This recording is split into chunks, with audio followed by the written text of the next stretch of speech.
Well, good morning, everybody. Oh, it's always a good sign when all of a sudden it takes a moment for the good morning to settle in. Good morning, everybody.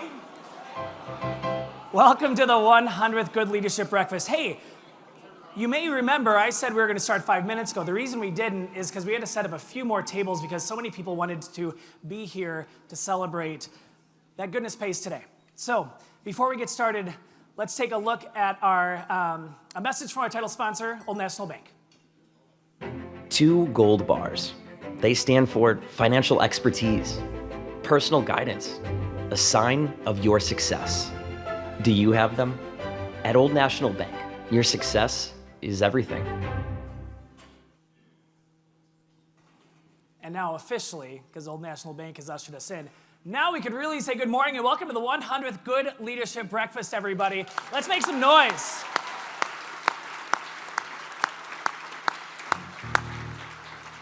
As you look around, as you listen around, as you see faces that maybe are familiar and maybe from some time ago, or maybe you're sitting next to someone you've never met before, that is at the heart of where goodness is born. If you've been to a Good Leadership Breakfast before, welcome back. Who's at a Good Leadership Breakfast for the first time today? Raise your hands. Yeah, so cool. Welcome, everybody. So today may not seem out of the norm for you, but just a little heads up. If you've been here before, here's what the run of show is going to look like today. A parade of past speakers. We have 53 of the 87 past speakers here with us today. They're all down here. It's amazing. I got to hear them introduce each other, and after everybody introduced, everyone else was like, wow, oh, wow, oh, wow. Right, you're in a room filled on both sides of this wall with very remarkable people. So you're going to get to hear from a lot of them today. There's going to be 2 champagne toasts, so happy Friday, times 2.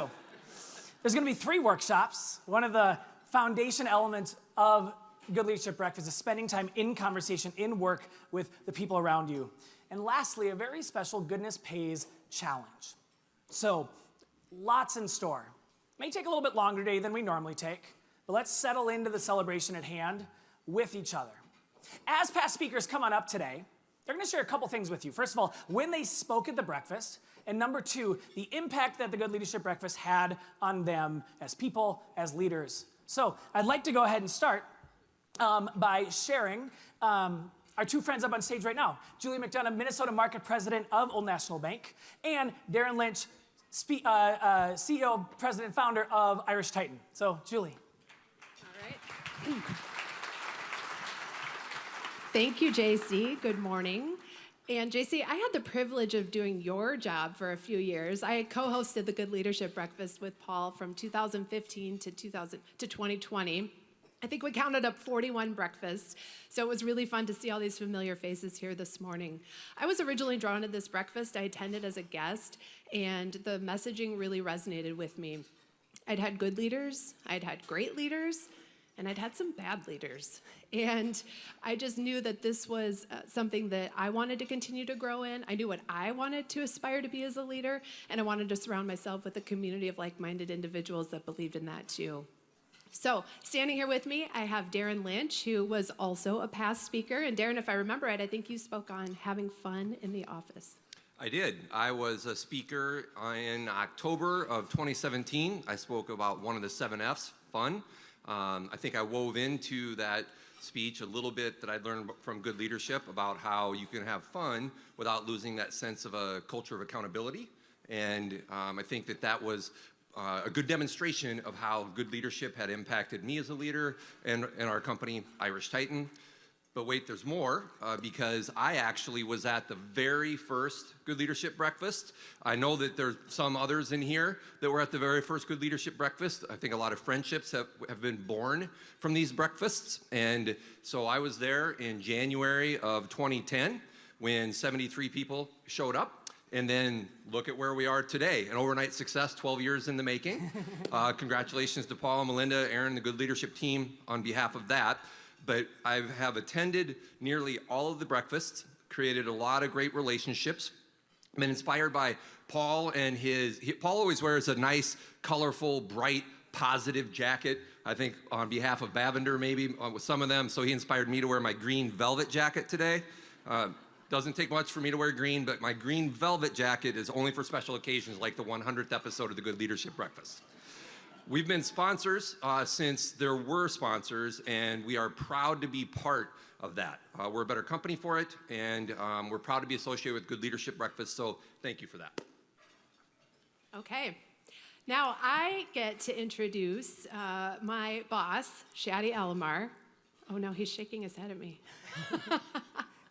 This is a fun moment for me.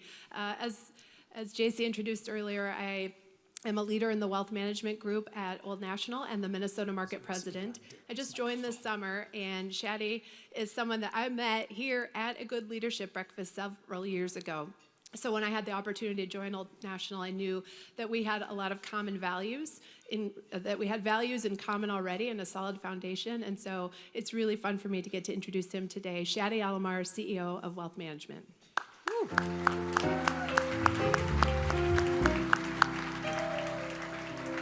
I hear the word boss. I don't like that word. We're business partners, we're colleagues, we work together, right? We work for each other. The reason I'm here is banking is boring. I'm not going to talk about banking. We can help you with a lot of stuff. We can help you with finances. But today I'm here because I was also here at the first breakfast when Paul said, we're starting something, but I don't know where this is going to go. None of us probably knew where this was going to go, but I knew. The reason I say I knew is because of this community, this kind of community we have, because of the people Paul surrounded himself with, friends, family, most importantly, Melinda, right? So, yes, I represent a bank, but we're in the people business. Today, I'm here because we represent people. We can help people achieve their dreams. We talk about people, their dreams, businesses like that, right? How do you help businesses like that overcome a lot of challenges? Whether it's a pandemic, whether it's a recession, but also personal, right? Their wealth, their legacy. Today, I didn't really feel probably like waking up this early in the morning. My wife, who is here, is not a morning person, but she wanted to be here on her birthday. Happy birthday. So the point is that we are all here. Yes, business is part of it, but it's mostly about personal relationship, about personal commitments, about making sure that we help each other. And that's why we are here, and that's why Old National wanted to be supportive of this kind of movement. So here's for another 100 years.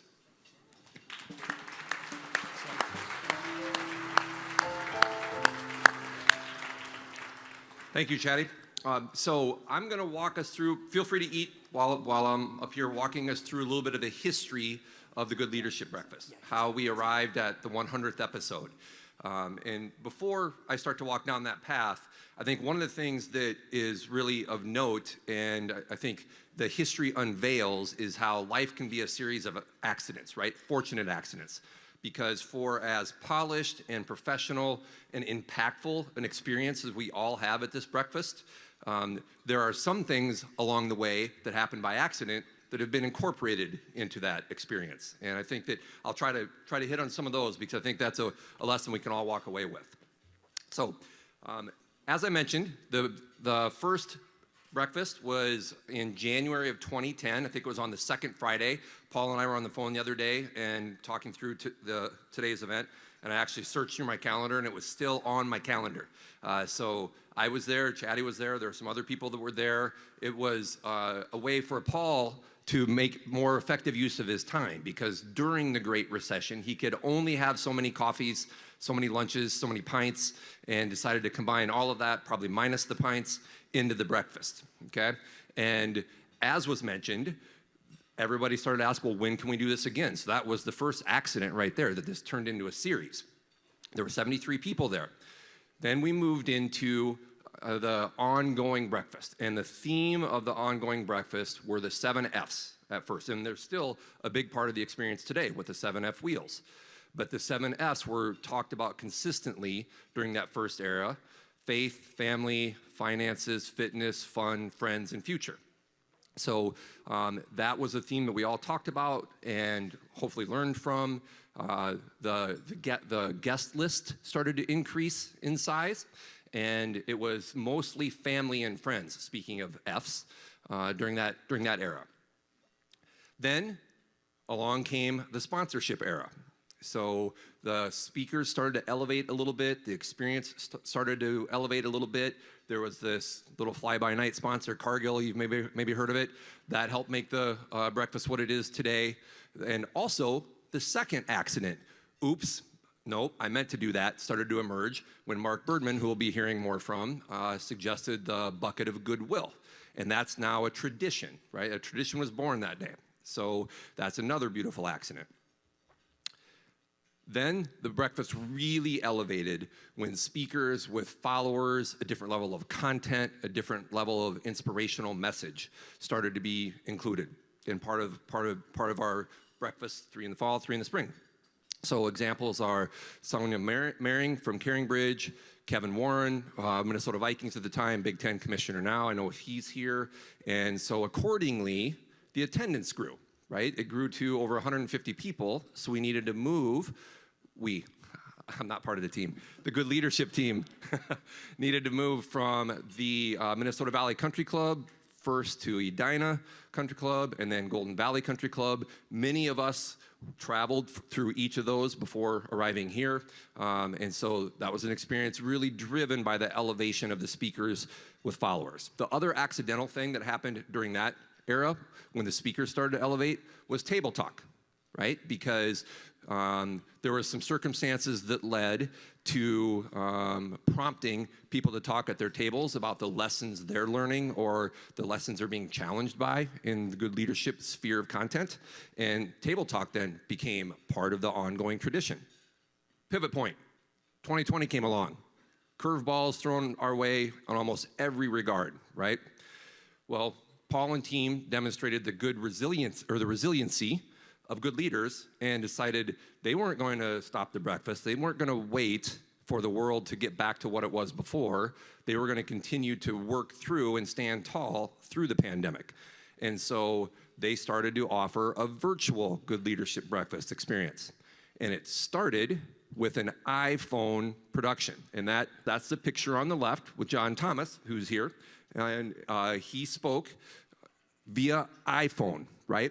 Then they moved to a TV studio experience, really elevating that experience we all sometimes suffered through during the pandemic with boring Zooms or Teams, whatever tool you use.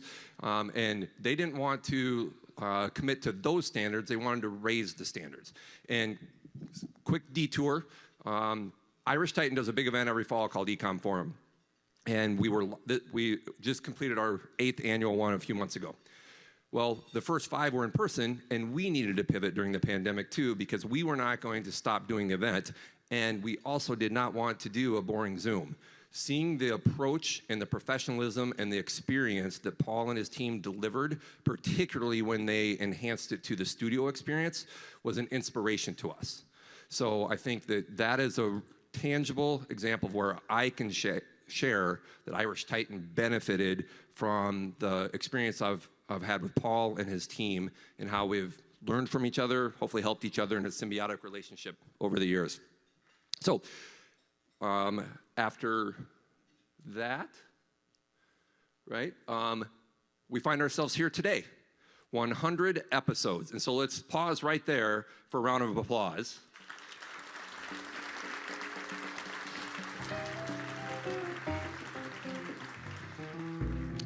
I know there are going to be a number of rounds of applause, but I felt like right there was deserving because we just can't lose sight of 100 episodes of this. That is an incredible achievement and something that Paul, Melinda, Aaron, and team should really, really be proud of. And if you look at the metrics up there, it becomes even more prideful. 20,000 guests, almost $400,000 raised. 53 of the 87 past speakers are here. That doesn't happen without positivity, accountability, and teamwork. In other words, good leadership. So congratulations to you for building that and sharing that with all of us.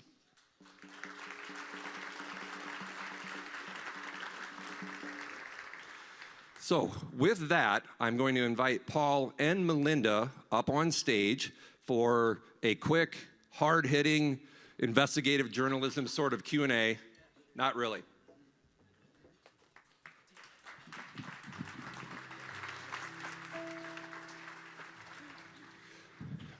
Should we, here, thank you. Hint of foreshadowing who I'm going to first. So, Paul and Melinda, I have some fresh material. We did this a little bit earlier, but I was thinking through how we view the two of you from the field, from the seats, and as friends and partners, right? And earlier I compared you to Superman and Wonder Woman. But one thing I forgot to mention earlier, Paul and I actually shared an office. After we had started to work together, we were already client-vendor, if you use sort of the traditional terms, and Melinda decided, Paul, you got to get out of the house. And he had to resort to officing with us at Irish Titan. And I'm sure that was not easy, probably particularly around St. Patrick's Day, days before and after. But I think that was really the beginning of how we worked together really closely and learned from each other, inspired each other, et cetera. So I've thought of the two of you as this powerhouse duo for a long time. The analogy I'll make today, right now, though, is it's sort of like for Seinfeld fans, when Kramer was the condo president at Del Boca Vista, but it was really Frank Costanza who was running everything. So I don't really want to compare you to Frank, but in this analogy, you're Frank and you're Kramer. Okay. All right. So, Melinda, when you think back over the 100 episodes and the legacy that you've built, what do you reflect upon? There's so many things, but first of all, I reflect upon how grateful we are for all the help we've had over the last 100 episodes. Started in Minnesota Valley Country Club, and I'll only name one name, and it's Patricia Mullen, and she was catering director, is the catering director there, and she took the fear out of it for us, and she let us, she said, we've got this, you do your thing, and it was great. And all of the servers from that area till today, all the tech people, all of our helpers, all of our staff, who literally get up at the crack of dawn to get here and to make this happen. The second thing is everybody in the room, and this is pretty overwhelming, by the way. Most of you have come to us as business colleagues, not everyone, friends, family, which we appreciate so much, but everybody leaves as a friend here. It's very important to us that we have these great relationships ongoing. And then finally, the bucket of goodwill is just a joy. We have talked about this, and many of the people say it's their favorite part of the day.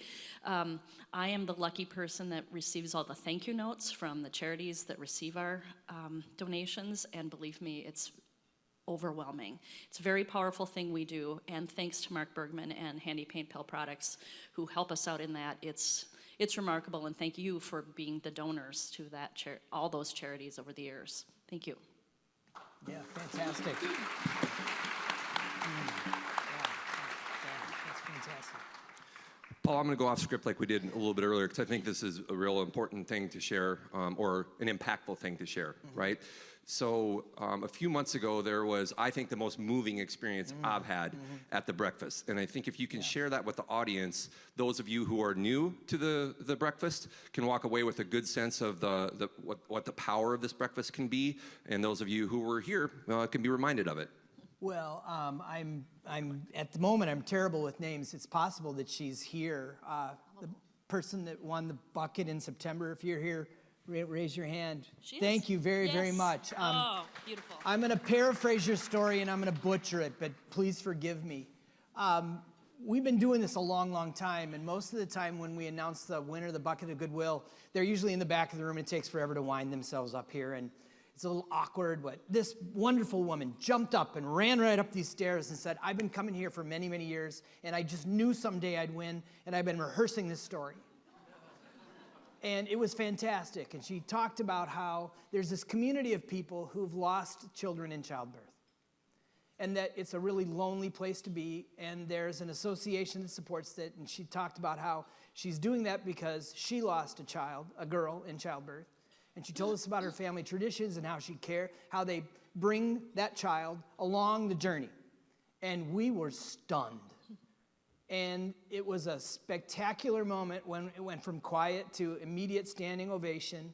And we're so grateful for you. So I want to give her an ovation again. Yeah, it was spectacular. Thank you.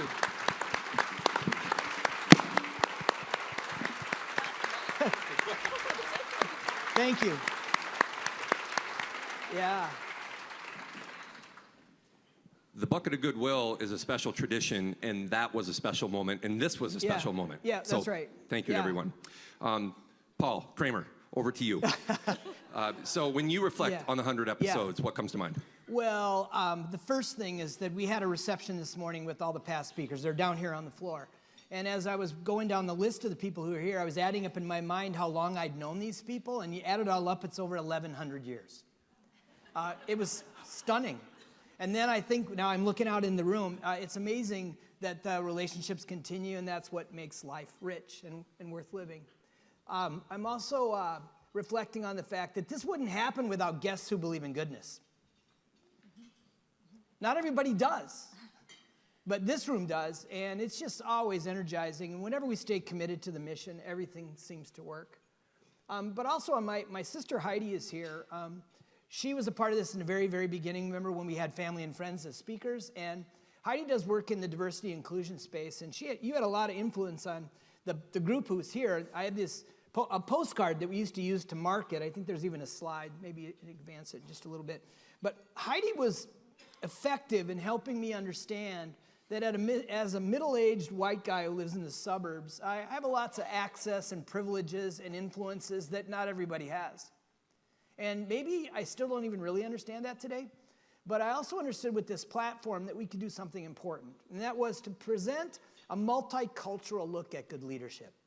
It would just be wrong to only bring up white guys my age to speak here.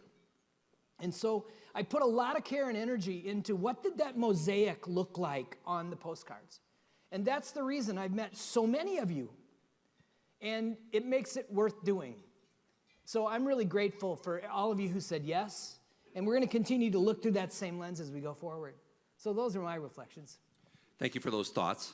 Before you exit the stage and we move on to the next part of the agenda, I have a little surprise. Uh-oh. I thought there was only one person at Good Leadership who was in on this. I found out this morning there were at least two, but still a surprise.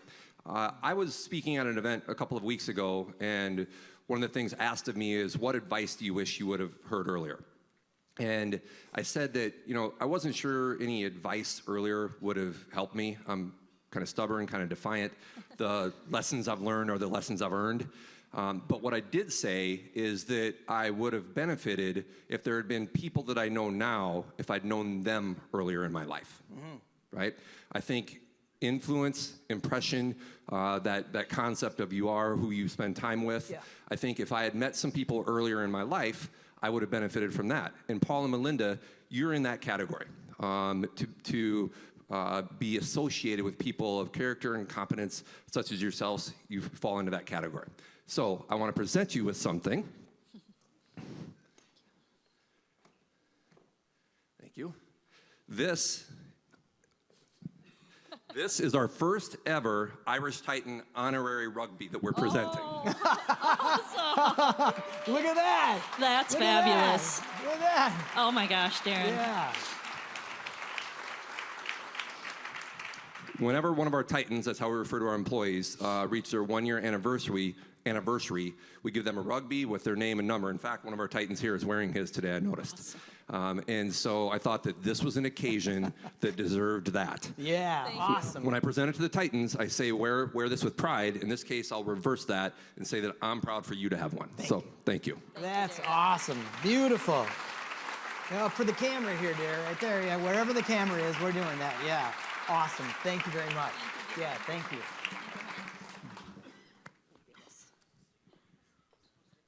And now I am going to introduce to the stage Lynn Casey for the first of our champagne toasts. Perfect. I was hoping I had one. I want to see you in that rugby jersey. Yeah, it'll happen, yeah. Thank you, Darren. Good morning, everyone. What a fabulous, fabulous gathering. It is really cold outside, and this is the warmest place in the world to be right now. Yes, that's right. Thank you all. You're welcome. Paul reminded me that we've known each other for about 30 years. And in the mid-90s, Paul came to the firm I was leading at the time, Padilla, and as a staffer.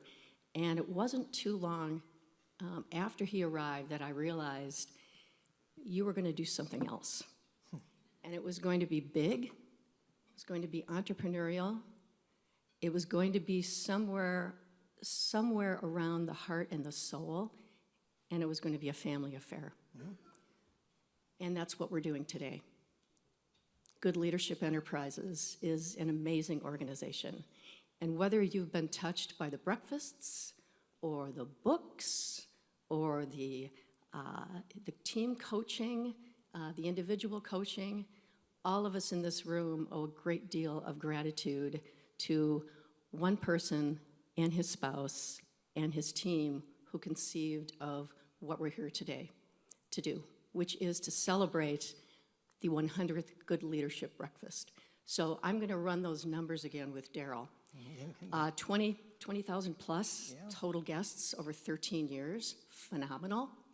All the people you see on the lower floor actually came back who were speaking here. Many of you have been to just about every Good Leadership Breakfast. That is impressive. I think the thing that blows me away is almost $400,000 in charitable contributions, and that is absolutely astounding. So for that and more, I just want to have all of us raise a glass to Belinda, to Paul, to the team, and to good leadership. Yeah, cheers. Cheers. Fantastic. Thank you, Lynn. Fantastic. Belinda, thank you. Darren, I'm exiting. Yeah, fantastic. Awesome start. Thank you. Oh, you want me? Okay.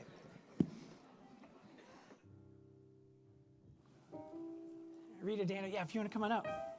So as we continue on, and the parade continues over to the microphones, the theme this fall for the Leadership Breakfast has been, why should we be optimistic about the future? In September, Pete Bavacqua, CEO of NBC Sports, spoke. In October, Lisa Wright, who's here today, CEO of Community Health Choice in Houston, spoke. And right now, we have two wonderfully optimistic leaders to go ahead and share as well.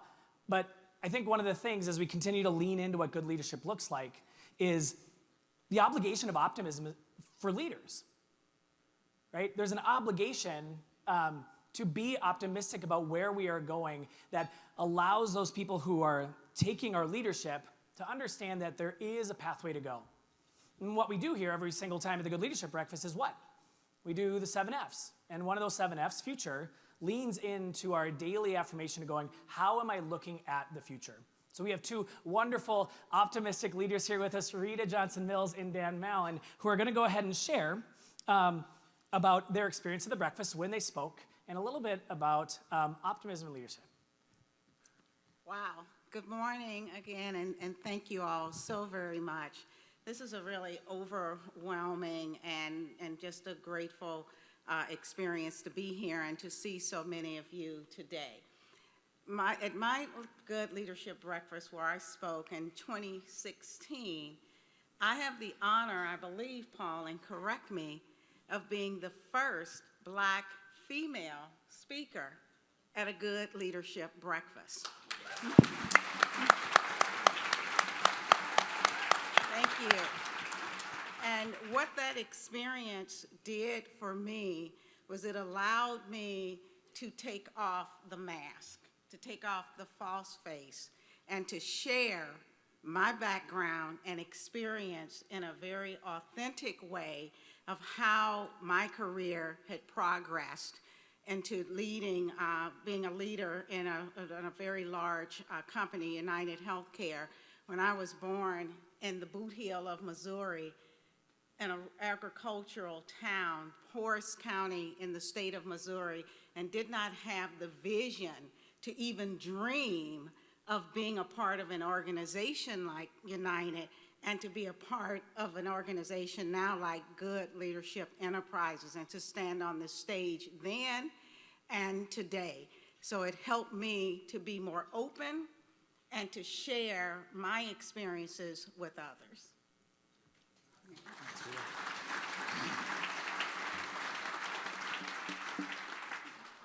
So for those who don't know me, I am a serial entrepreneur. And if you want to define optimism, it might be equal to entrepreneur, right? Because an entrepreneur always thinks success is going to come, right? We can't let others tell us that it's not going to, because many do. I had the opportunity to meet Paul at Padilla as an entrepreneur, and way back when the internet was just a thought in people's minds. And we worked together with their clients to build really my first client base long ago. So our entrepreneurial journey was together and started many, many moons ago. As Lynn pointed out, Paul was going to do other things. He did need a little bit of a kick out of the nest. And I spent a lot of time telling him, optimism's a good thing, and you can do this without somebody else's brand or something else behind you. And so it is so awesome to look out here and see hundreds of people who are participating in your vision and all of the things that all of these speakers represent. And again, I was a speaker in 2010, so I was only at Minnesota Valley Country Club. I feel like I could have been a lot of better places, but at least he invited me back. You know, that means I probably had 45 people who listened to what I had to say, but I have you now, so anyway, this is such a great thing. It's great for our community, and it's great to acknowledge that good leadership is a thing, right? I have an MBA from the University of Minnesota, and here's what I learned. Leaders lead. It's rocket science. Leaders lead. The point is, when you're sitting here going, what are we supposed to do in a pandemic? How are we supposed to bring our workers back? How, whatever it is, you need to do it. You can't talk about it. You can't talk about it forever. We need to demonstrate good leadership, ethical leadership, and demonstrate to all of our teams, our customers, the whole community, that we can do good and have financial rewards. So for right now, let's consider what Rita and Dan just shared about their pathways in leadership, their pathways of seeing the future as a leader, walking into places that we normally don't know what's going to happen. Again, this room is filled with people who have led that way. So let's go ahead and move on from the poll. And then we have a couple other polling opportunities coming up in a little bit for you to go ahead and engage. So as I mentioned before, optimism ties into one of the two things we do at every single breakfast, and we're going to line them up right here. The first is the 7 F's, a really wonderful way to check in on how you are doing, where you are. And I'd like to welcome Aaron Johnson, CEO of Twin Cities Orthopedics, up on the stage. Twin Cities Orthopedics has been the 7F sponsor all year round, so there's no one better to go ahead and share about the power of the 7Fs. So Aaron, nice to see you. See you. Let's go and keep the routine going. When did you speak at the breakfast, and how has the breakfast impacted you? I don't know. I haven't actually spoken at the breakfast. I've given some comments. Comments, yeah. Yeah. So how's the breakfast hit you?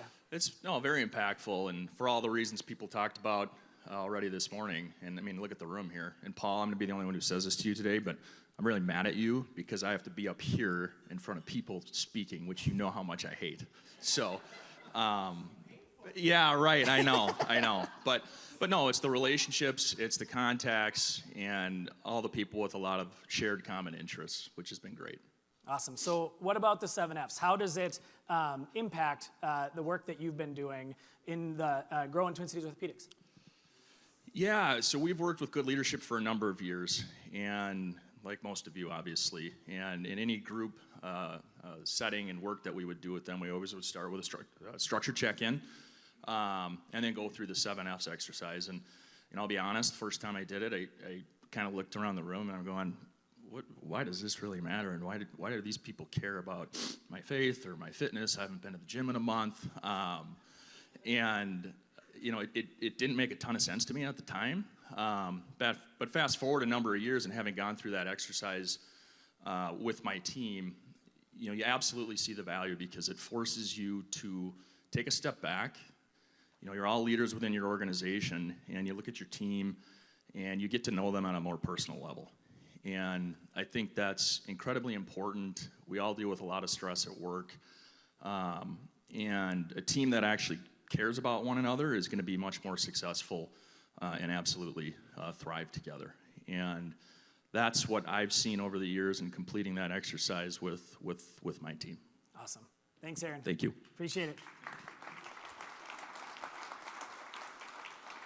So now, Tim, come on up. We're going to bring up someone who knows the 7 F's wheel very, very well. Founder of Dry Dock Consulting, co-author of What Really Works with Paul Botts. So, Tim, tell us about your experience with your son John at the breakfast, and then set up the 7 F's experience for us. Great. We spoke in the fall of 2014. John and I had just climbed Mount Rainier. We summited 14,400 feet, mostly glaciated, and it was a graduation present for him graduating from Gustavus. Any Gusties out here? And so, Paul, we're grateful that you brought John and I together because we've spoken to other groups as a kind of a Gen Z millennial son of mine, owner of Mocha Monkey.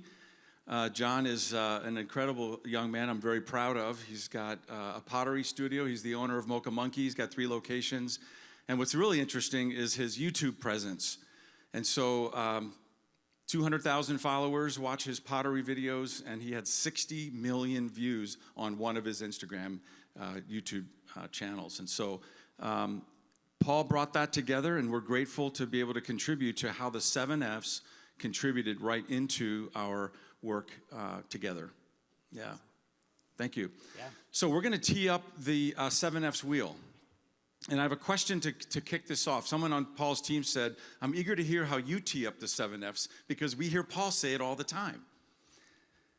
If my dad had a better boss, he would have been a better dad.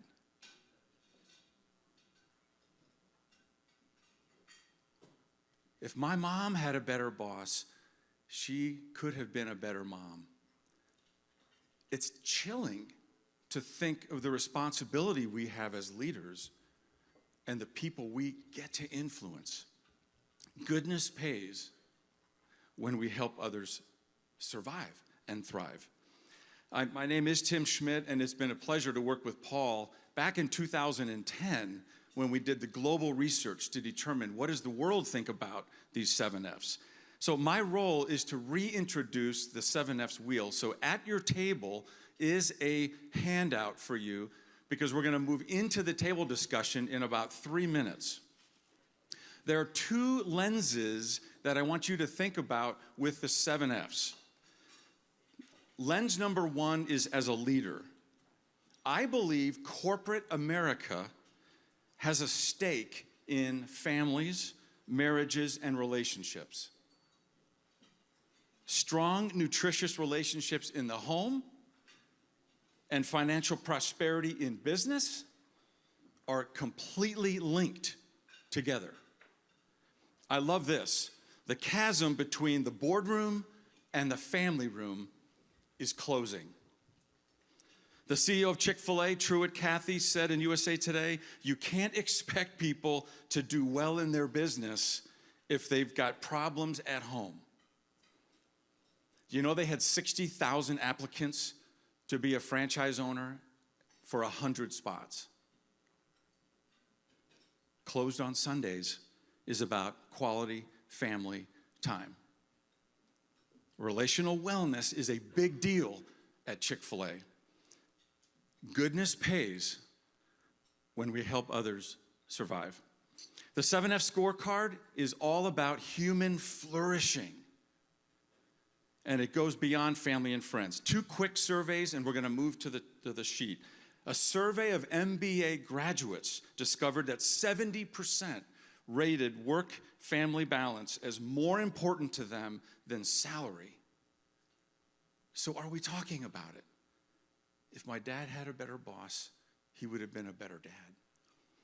Amazon just commissioned a firm, Workplace Intelligence, to conduct a blind survey to thousands of employees, and they found the same thing. 80% said they're concerned about their lack of skills, and 90% said we want to improve our skills.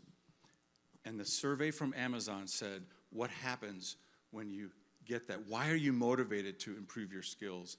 And they say, I want better family balance, and I want a sense of purpose. If my mom had a better boss, she would have been a better mom. Let's wrap up. Goodness pays when we help others thrive.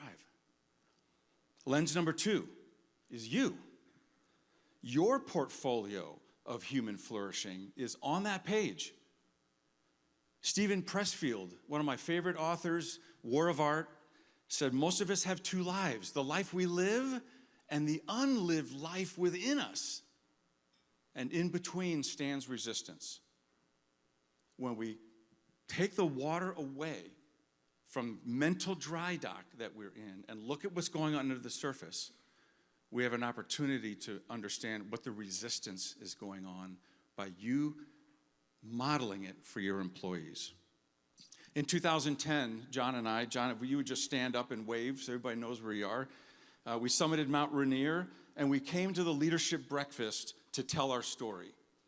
We achieved amazing heights in both altitude, but also in blending 6 of the 7 Fs, as I shared as a graduation present from Gustavus Adolphus.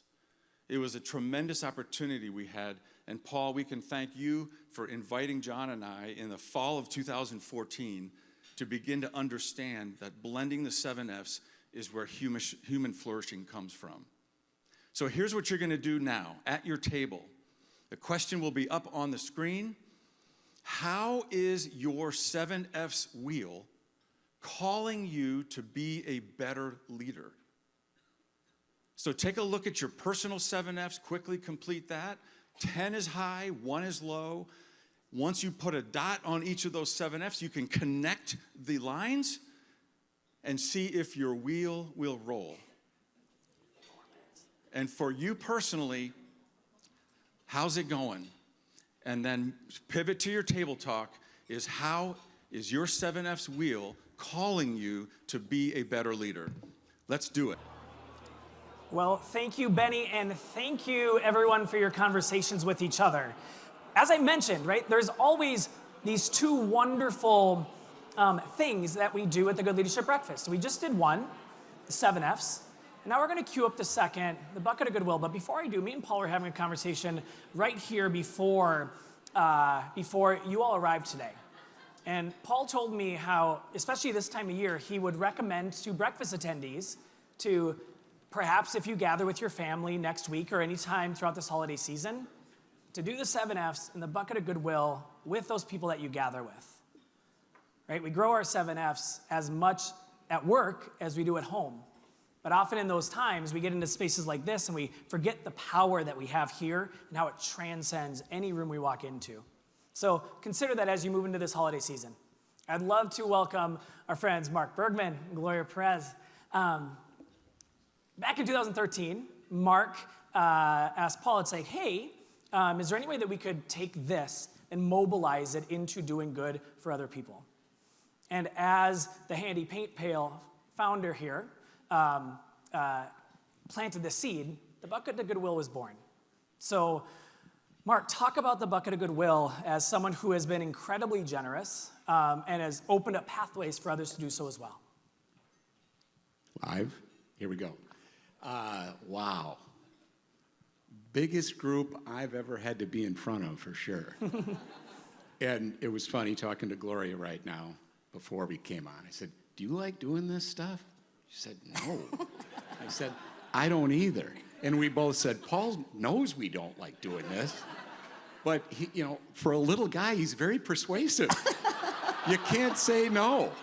And once you say yes once, it just keeps happening and happening. So here I am. But it's been a phenomenal, phenomenal journey with you two. Paul and Melinda are dear friends of my wife, Debbie, and myself for a long time. And just going back a little bit to the old handy paint pail, started with a coffee can and duct tape 20 years ago. And Deb and I said, we had done other products and launched other businesses, but we said, if this thing's successful, we're going to be generous. And that was a conscious effort from the beginning. So to sit with Paul back in the early stages, talking about the breakfast and talking about what kind of other good elements could we add to this kind of breakfast, more than just a breakfast. So the bucket idea came to be. And it's very simple the way it works. I know a lot of you have been here before, but you simply reach into your pocket. There's a handy paint pail, bucket of Goodwill on every table. You reach into your pocket and pull out something. Could be $1, could be whatever you want. Could be an IOU, because Paul says he knows who you are.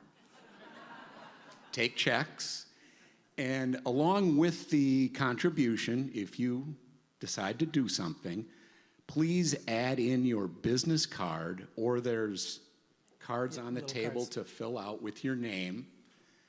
And then during the next part of the breakfast, all the money is totaled, and it'll come back on stage, and we will select the winner, like Paul was talking about, an earlier recipient. And it's exciting to see where the money goes.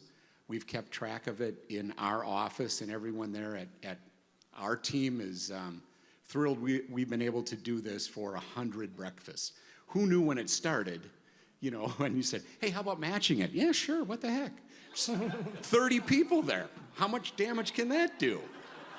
Well, here we are. And again, could not be happier to be doing it. And I mean that from the bottom of our hearts. So, Great. That's all I have. Cool. And Gloria, Women's Foundation of Minnesota, president and CEO of a large nonprofit. We know nonprofits depend on often these surprising gifts that show up out of nowhere. So can you speak about the power of what happens in the bucket of Goodwill within your context as someone who leads? Thank you. Yeah, absolutely. And can we give Mark another round of applause? You know, goodness pays. I mean, that's the phrase, right? Goodness pays.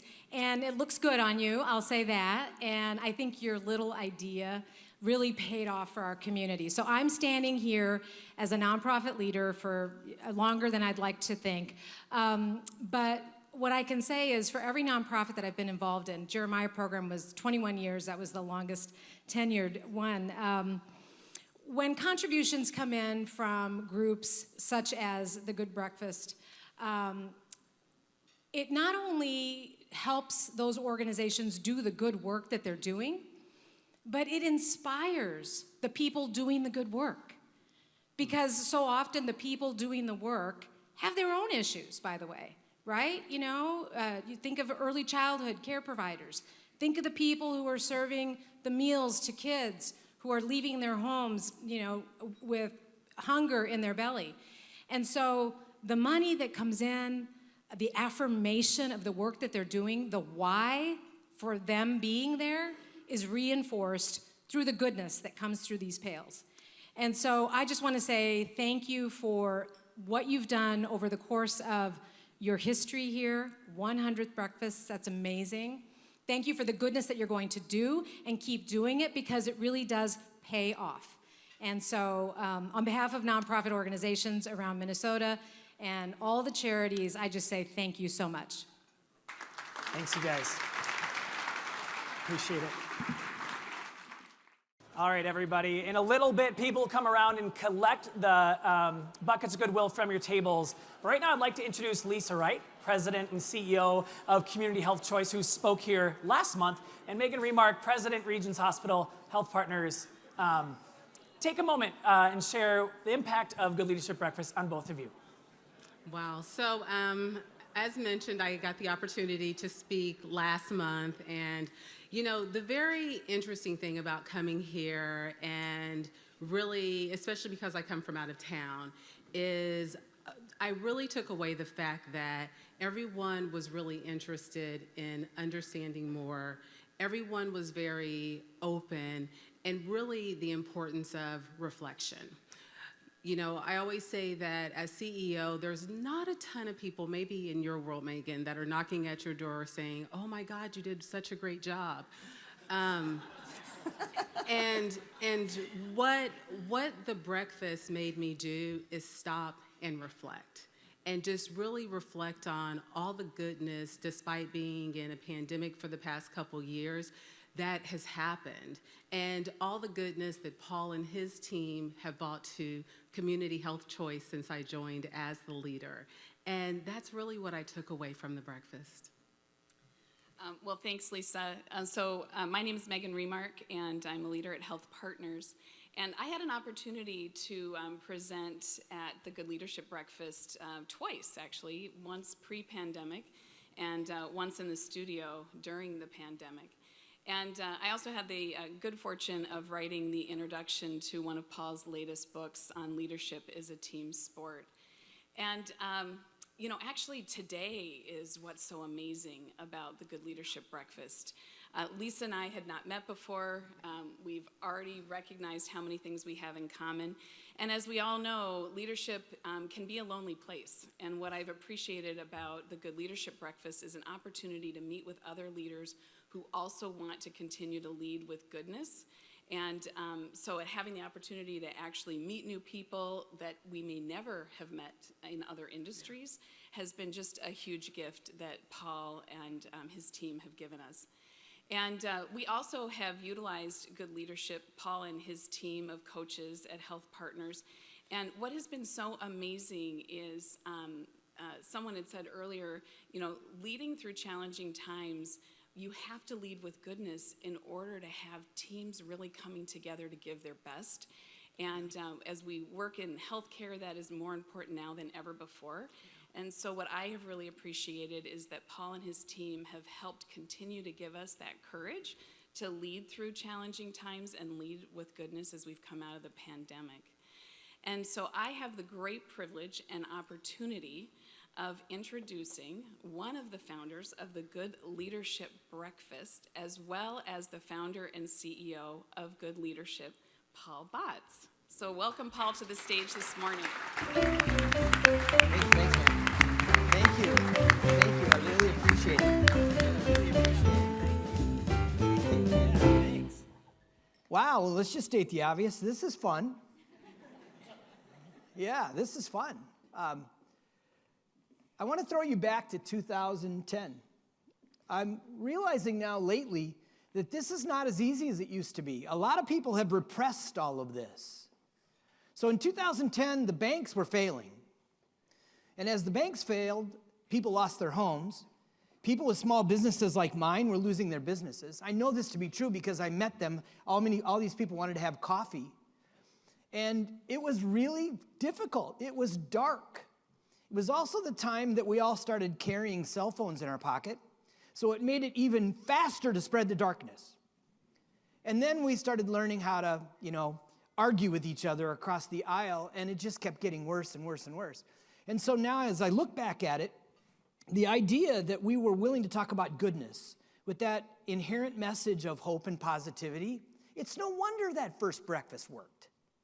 And why we wanted to come back and come back and come back. I didn't realize it at the time, but it was absolutely the perfect time for us to start Good Leadership and to start having breakfast. And then, just when we thought we'd figured it out, the pandemic hit.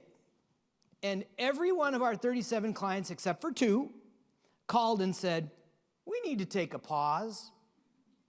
We understood why. We also understood we couldn't meet in the ballroom. And then we started saying, how are we going to make payroll if everybody stopped? You know, eventually we heard about PPP and things like that, but the most interesting part about it is when we started asking, what do we do at the breakfast? So I called all the sponsors and said, do you want your money back? And everybody said, heavens no. We want you to find a way. And so literally, this is a picture, John Thomas, thank you, Jesus, right? You were willing to come in and sit there. If you're carefully look at there, we broadcast that whole thing off one iPhone. I literally went to Home Depot and bought the lights, and we had no idea. We prayed our way through that thing. That's about as nervous as I've been in my entire adult life. And then we did it again. And we figured it out because people kept saying, you gotta figure it out. And we weren't even sure we'd ever get back in the ballroom. So also I want to say thanks to Mike Steigers, who said, yeah, I'll be the first speaker when you come back. And so it was really amazing. What we've learned is that when we stay focused on our mission, things just seem to work out. So our mission is to spread goodness because we've proven goodness pays. And so I was reflecting on, it probably is worth it for me to have an accounting of what it is that we've learned that I'm hoping that I pass on to you that will help make things better for you when you go back to lead. So here it is. What we learned when we asked the question in a broad setting without even defining goodness, do you believe goodness pays? 4 out of 5 people consistently over the last 13 years say yes. On one hand, that's awesome. And on the fact that 20% say no, describes part of the problem. Then what we ask the next question is, how happy are you with the consistency of your financial results? We're talking to leaders here. Only 2 out of 5 say yes. So the conclusion that we have come to is that half who believe don't know how to make it pay. Yet. Because we exist in that yet space. So what drives me is learning all the cool things that you guys are doing and then teaching them to you guys. And so we've been doing a lot of work to study how do we help people become more confident, the way Megan talked about here, to actually talk and lead with goodness. So the first thing we had to do, and this is where I thank my friend Paul Hill, and we wrote this book together. Paul said to me, yeah, well, without research, you're just a guy with an opinion. And so we structured a very disciplined research project that looked a lot like Jim Collins did when they did Built to Last and Good to Great. And the first thing we landed on that was important is that goodness is defined. This is a definition that a ubiquitous group of people say, yep, that's it. And it is that goodness is when people thrive together in a culture of encouragement, accountability, and positive teamwork. It's like a 3-legged stool. Goodness doesn't really work without encouragement, accountability, and positive teamwork. And when we first enter into organizations, we start having conversations with people like, do you see this? And then as we work our way into how do you actually improve the business, we learn by studying the organizations that know how to make goodness pays that there are 5 goodness pays factors. First one is the organization has to have a plan that the rank and file employees find compelling, is exciting, it's connected to what matters to me, and it's reasonably doable. And we've learned that it's more compelling the more people you get involved in building the plan. So that's the first one. The second one is that profitability has to be good for everybody. Profits need to be healthy for all. In other words, if we have a great year and it only goes off to the shareholders, people don't see that as goodness. The third thing is a team-based culture. And what we learned about this when we started asking questions is that it means that we win together. In other words, inside the organization, you're not going to win at my expense. The fourth is timely and transparent decision-making. Especially now that we have the internet in our pockets, we can get pretty much any information that we need. So if I can't get it inside the organization, it's really important to my job, this is the one, when people call us and we get involved and they're not getting along, it's almost always because of this. And then the last one is magnetic ethics. In other words, the way that the leaders behave has a lot to do with attracting the best talent or not. So what I think is the most remarkable thing about this list is there's actually nothing remarkable about this. It's pretty much common sense. But there are all sorts of things that knock us off course that maybe cause us to work on other things except this. So it's really fun to also correlate this. We've been studying the financials of these organizations that have all these 5 things. And what we learned is that if you have all these 5 things, you have an 83% probability over a 3-year period to hit your goals. That's twice the average if you study all businesses across America. So we think this is worth investing in. What we also know, wrong way. We also know is that it takes good leadership to make this work. So good leadership is the art and science of working together. And what's so fascinating about this is that I know that in my time doing this work, I've been in executive coaching now for 27 years. And I see that it's the working together concept that's getting harder. There are so many reasons today why people enter into a team and don't really know how to behave. And your mind has a lot of things going on in it as to maybe why. But we spend a lot of time trying to get people to come to the conclusion that, yeah, it makes sense for me to help you thrive. And that has been a big change. Part of the reason is that we have an individualistic culture. Everybody that covers leadership focuses on individual leaders. And when I use the audience response technology that we had a little glitch with here earlier, in keynote speeches, we will ask people, hey, type in a word. When you hear the word leadership, what do you think?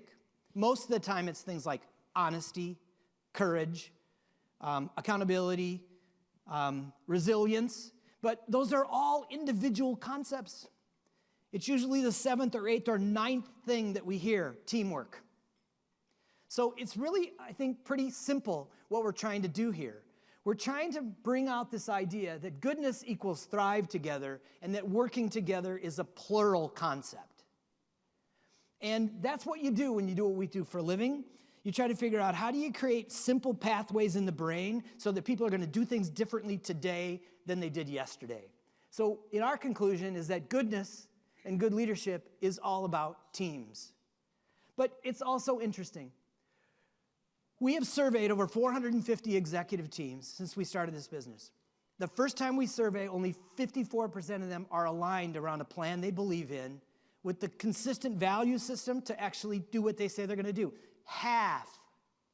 And what's worse yet is on the half who actually are aligned, less than half of them are committed to the same intensity to do what they're trying to do. Which explains why the Association for Corporate Growth says that only 28% of organizations achieve their goals 3 years in a row.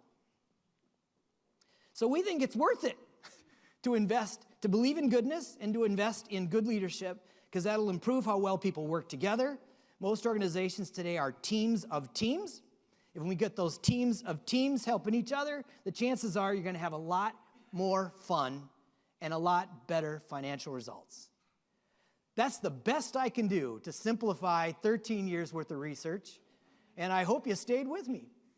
What I want to do is go back to our roots. When we first inherited that group of people that came to the meeting way back in 2010, it was really fun to get together, but the mood was not good. Most people walked in with the lens of, I'm failing. Our confidence was down. Our spirits were bruised, no question about it.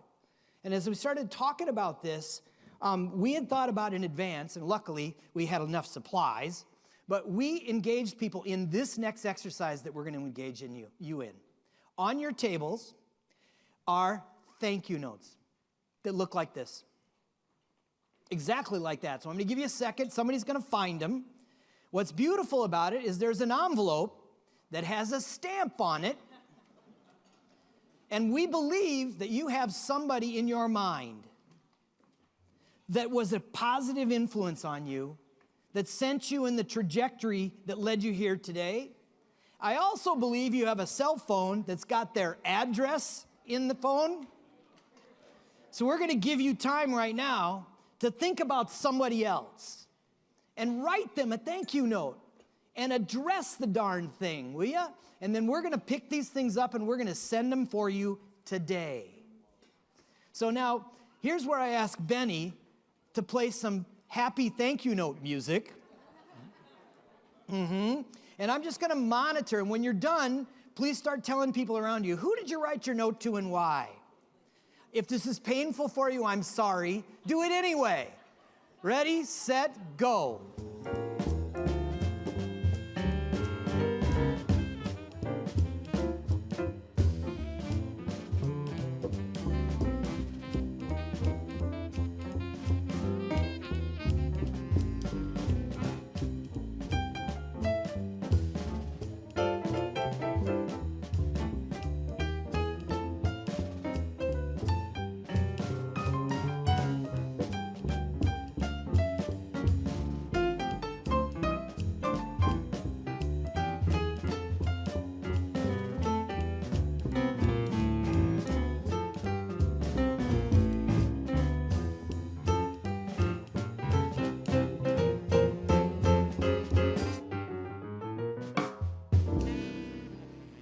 It's okay if you haven't finished. We'll just let you finish as we keep moving along here.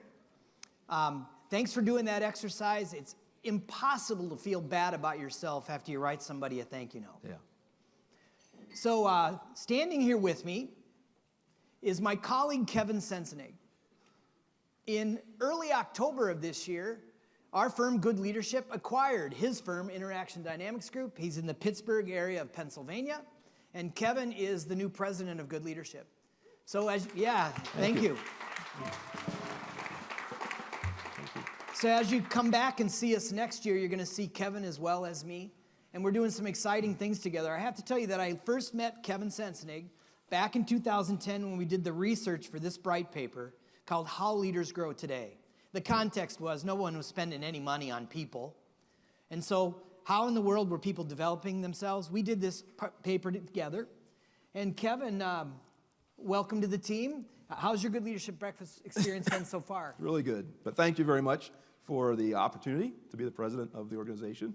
Looking forward to the future of what we grow together.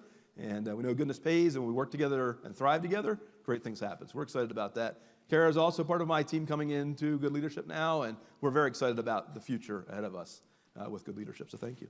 Yeah, good. So you have a couple of polls you're going to help lead us through here. So one of the things that we've been looking at is this idea of enjoy the journey.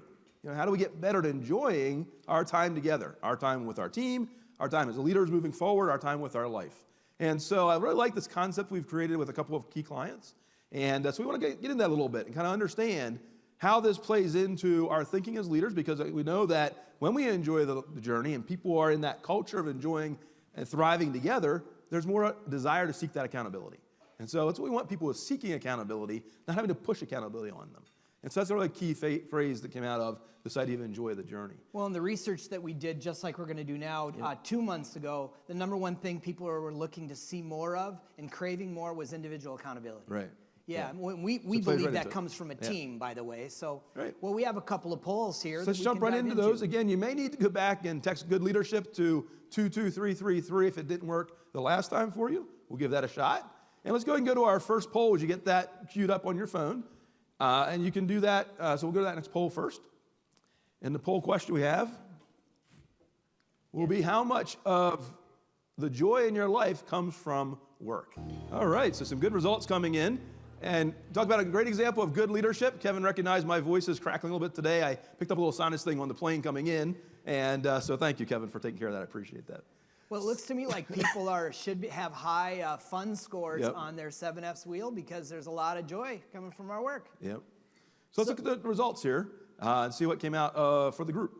Oh, let's see. Can we go back up? and see? Yeah, there you go. There we go. All right. So interesting. So a lot in that 51 to 79 range, about 50%, but some at that lower level. So again, I'd challenge you to think about that as a leader. If you're not really getting joy from your work, how are you going to really engage others in joy in their work? How are you going to be able to connect other people in and help them thrive? What do you notice when you see those data? Well, and also we should see a lot of high scores on fun and future, right? Yeah.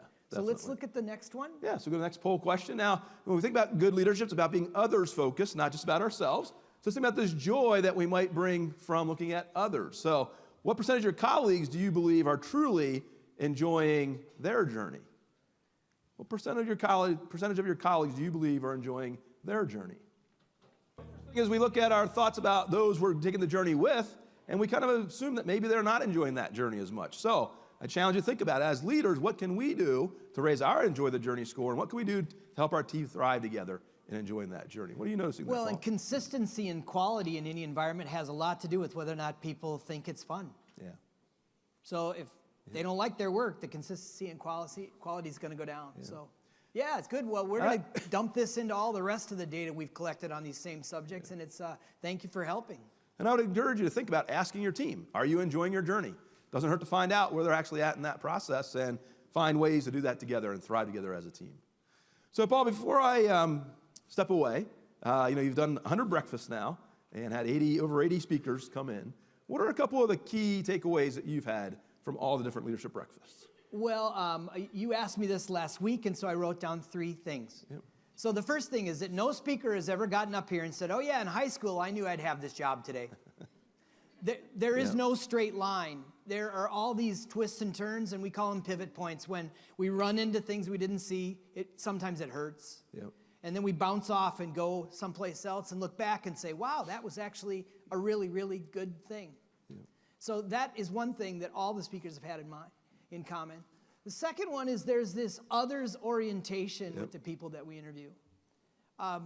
We're always thinking about seeing the goodness in other people and how do we bring that out, and that's why this group is really good at team leadership. But the last one, I think, is what sticks with me the most. No one has ever stood here and said, I pulled myself up by my bootstraps. Yeah. It's always been exactly the opposite. I remember when she did this, or he saw this in me, and we did this together, and then this happened, and it's been this beautiful story about being plural thinkers, others orientation, and I think that's what everybody has in common, and so I'm looking forward to having that same conversation with Bill George. So when I get out of your way, let you get onto that. I know you all want to hear from Bill George and find out how he sees these particular items. So thank you again. Yeah, you're welcome. Right. You're welcome. So coming up here now, thank you, Kevin. Go that way, will you? Will you go that way? So when we were putting this format together, we wanted to make sure that you could re-meet some of these speakers. And this pair was the most obvious for me. So I'm going to invite you over here to these mics over here. I'm going to introduce you now to Becky Bergman and Jody Harpstad. I'm going to start with you, Becky. Would you tell us who you are, when you spoke, and what your experience was like? And then these people are going to help me introduce Bill George because they both worked with him at Medtronic. So Becky Bergman, I am currently serving in my 9th year as president at Gustavus Adolphus College in St. Peter, and loving that opportunity of working with our young people, our future leaders in our world. So a great pleasure to be here. I'm kind of panicked about when I talk. I look at the website, the list of speakers doesn't go back far enough. It says speaker fall of 2015. Thank you. There we go. I just have to read.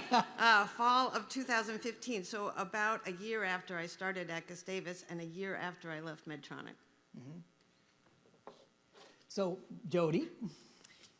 Hi, good morning. I'm Jody Harpstad. I'm the Commissioner of the Minnesota Department of Human Services. And I spoke, and actually I am thoroughly enjoying that opportunity of working with 7,500 talented and dedicated people serving 1.7 million Minnesotans every year and bringing goodness to them there. I spoke in 2011, apparently, because I couldn't remember. Yeah, that's okay. And probably talking about the work that we were doing at Lutheran Social Service to lead through setting breakthrough goals, which later became a book with Paul Botts. Yeah, that's exactly right. So will each of you share a memory to help us get to know Bill George better before we welcome him? That's easy. I had the great pleasure of working at Medtronic while George was our CEO. And I was a youngster then, barely a director or maybe a senior director by that time, and I was leading corporate research and development, probably 3 layers away from the CEO. At that time, there were not very many women leading in, well, probably all over the company, but I was in R&D, and there were very few of us in senior management positions. And somehow or other, probably due to a mentor of mine, who I just wrote to in a thank you note, Bill found me and asked me to participate in strategic planning, which was done, I think, around 1998. I'm trying to remember. But the whole point of that is this was reflective of Bill as a leader. We were encouraged to think about how technology was changing, and we were using the disruptive word that Clayton Christensen was using pretty early at that time. So what was going to disrupt technology? What was going to disrupt healthcare? And what was going to disrupt business? And I remember very distinctly Bill taking that long view, which I had not observed before in a leader. So thank you, Bill, for teaching me how to do strategic planning. But the two other things I really remember about Bill is, number one, it's all about mission. It's all about mission. And number two, it's all about quality. And I was involved in some of the toughest quality issues at the company. And our leaders leaned into that with the technology folks and with our customers, the doctors, the patients, to help be sure that we presented quality products all the time. So Bill, thank you for all the lessons that we all learned from you, and it's great to see you here today. Good. Jody? Yes, I remember when Bill first came to Medtronic, one of the very first things he did was wander around meeting with groups of women and people of color to say, how is it for you here? He's heard about the profits, he's heard about the business plans, but he wanted to know what it was like for different people working in the company. And I've emulated that when I went to the Department of Human Services. I visited all the employee resource groups first to say, how is it for you here? I remember it wasn't early days for women in management, for sure, all over corporate America, but also at Medtronic. And Bill was the first CEO of Medtronic whose wife had a stunning career as well. And he was the only male executive I've ever met who speaks openly about his men's group and his meditation practice and what that means to his leadership. And you can read about that in all of his books, and he's very open about that. So that was a real role model.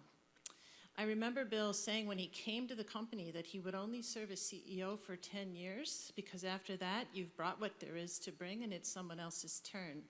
And I did the same thing after many years of leadership at Lutheran Social Service, and I remember that from you and thought about that when I left there to go to the state of Minnesota.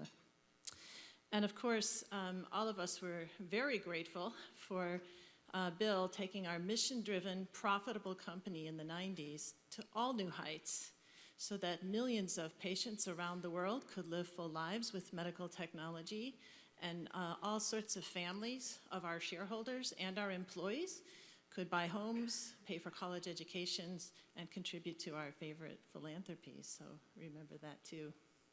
Thank you very much. Without further ado, please join us in welcoming Bill George. Becky. I want to acknowledge these two amazing women. These are the people that built Medtronic, not yours truly. But I can tell you who really built it is because they knew how to inspire the frontline people in R&D, engineering, that were the innovators, the true innovators, and they also, the people out there who toiled day and night in what we called a sales force, but was really there to support the physicians, to make sure that every product was put in correctly. And Jody led that. And the other thing I want to say before you leave is that if you're a really great leader, you can do it, take it anywhere. So Becky has gone from Medtronic now to become a great academic leader as President Gustavus. I don't think you'd spent a lot of time in pure academia before. And look what an amazing job she has done there. And Jody, after the great leadership provided at Medtronic, went on to be head of, I believe, the largest social service organization in Minnesota, Lutheran Social Services.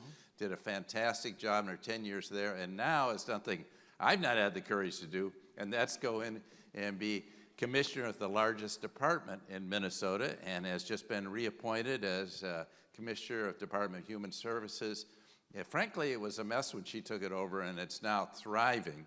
And Governor Walz had just appointed her for another term, so congratulations both of you. Yeah, thank you.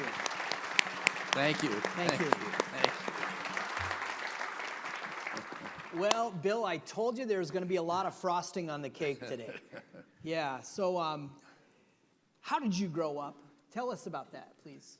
Well, I grew up in a middle-class family in Grand Rapids, Michigan. I'm the only child of older parents. My mother was my source of value. She said, son, I don't care if you get A's or C's, just be true to what you believe in. And my mother passed away when I was 24, and I still feel like she's a little bird on my shoulder giving me that message, that if you can go to your grave being true to your values, everything else falls into place. My father, on the other hand, I thought was a good consultant. He thought he was a failure, so he took me aside when I was 9 years old and said, son, I'd like you to become the leader I never became. And he suggested, you know, son, you could head a large company, even name the companies. He said, there's a company, I've owned stock in this company in Atlanta, Georgia since 1937. It's called the Coca-Cola Company. You could be head of that company, son. Or there are other companies, like a company in Cincinnati called Procter & Gamble, one out in New York, emerging company called IBM. Of course, I'd never heard of these companies. I'm just a little kid. But it put in mind the idea I'm going to be some kind of great leader.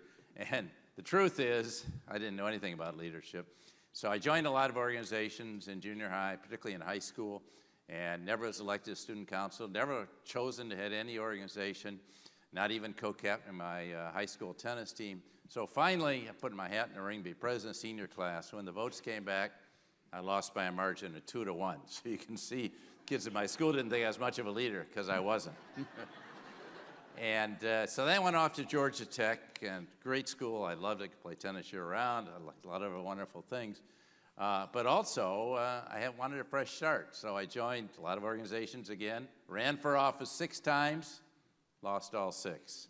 And so you can see that I hit one of my great low points then. And some seniors took me aside, one of the best things that ever happened to me, and said, Bill, no one's ever going to be led by you, work with you, much less be led by you, because you're moving so fast to get ahead that you don't take time for other people. It's like you're building a resume instead of a life. And that was like a real blow, because they were right. And I spent a whole year reflecting on all the things I lacked and talking to a lot of people that rejected me. And I hadn't really learned that leadership is really about relationships. It's about long-term, authentic relationships, not transactions. It's about long-term relationships. And I was fortunate to come back and lead a number of organizations there, and went on to business school. And then I hit another crucible in my life. I said my mother passed away when I was 24. I recovered from my mother's death, as hard as it was for me, and fell in love with a woman from Georgia who was living about 3 blocks away in Washington. And we were engaged to be married, talking to the night, 3 weeks to the day before the wedding. We spoke on a Saturday night. And the next morning, her parents called to say that she had died that morning of a malignant brain tumor. And I can tell you, I was devastated by this. She'd had some headaches, but there was no diagnosis. And I'm a person of faith, but my faith had no real answers, except there are things in life we don't really understand. But a few months later, I was at a dinner party, and a woman came into my life named Penny Pilgrim, who became my wife, and 53 years later, we're going strong. And the only thing I could say to all of you is, sometimes you hit a really low point in your life, and the door closes. And you don't know why that door closes. You get divorced, you lose your job, you hit a health crisis, as many of us have. But there is another door behind it that it's going to open, and I was blessed to have that with Penny. So that really what signified, helped me a great deal. Well, you mentioned some of those key relationships. We've talked a lot about pivot points along the way, people that helped us. Can you think of a pivot point where you ran into something and then you had to go? You talked about the college experience. There had to be more. Yes. I had, in some ways I pushed back against my father, but I had subliminally taken this mind, I'm going to be head of some organization, and I came here in 1970 to start the consumer microwave oven business for Litton Industries. I put the plan together in '69. Things weren't working well, so I was put in charge as a young 27-year-old general manager, one of my mentors, Bob Bruder, gave me the opportunity, and it was a great run. But Litton's ethics out in Beverly Hills were not anything I could tolerate. So then I moved to Honeywell, great corporation. I thought, here's a company I can be. I had an amazing time to be president of Honeywell Europe in my late 30s, early 40s. Came back and got thrown into a series of turnarounds, one after another. And one day, Paul, I'm driving home, and at this point, immodestly, I'm one of two leading candidates, maybe the leading candidate to be the next CEO. Penny and I have a great marriage. We have two sons, one in junior high, one just going into high school. We have a lot of friends here in Minnesota. And I looked at myself at the mirror, and I was miserable. Now, how can you saw a miserable person? How can you be miserable when everything's seemingly going your way? I was miserable because I was losing sight of what I really want to be. I didn't use the word true north, but I was losing sight of what was really important. And I was striving so hard to become CEO of Honeywell, I was grabbing for that brass ring. And I was even changing the way I dressed, wore cufflinks, which I don't wear, and changing my behavior, trying to say just the right thing to the board of directors or the management. You've all seen people like this, and everyone else could see it was very inauthentic, except myself. And so my wife said to me, Bill, I've been trying to tell you that for a year, you just didn't want to listen. See, it's the person closest to you that sees you as you really are. So I did go to my men's group the next day, and they said, and I told him how I was feeling. He said, well, you've turned down Medtronic 3 times for a job, and you'll see the ego coming out here. But, you know, I said, yeah, I always thought I was going to run a large company. It's kind of a mid-sized company, which it was in those days, $750 million.